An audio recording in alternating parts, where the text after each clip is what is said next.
but I guess if I had to pick one, it would be something like lavender, purple. You know, the business owners don't get the blue and the purple, and it's all just. There's a whole host of websites, all kinds of toll-free numbers, all sorts of customer service centers. He mentioned that, you know, Aurora's very much a purple city. It's got a majority Republican city. They showed me something extraordinary. The actual stole, the purple vestment that Father Capon wore when he celebrated Mass inside that prison camp. I noticed, though, I'm the only one wearing purple.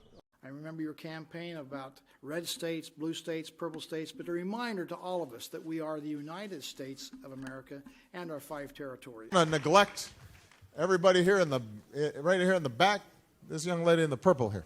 And the coral was purple and it was orange, and there were monk seals sunning themselves on some rocks.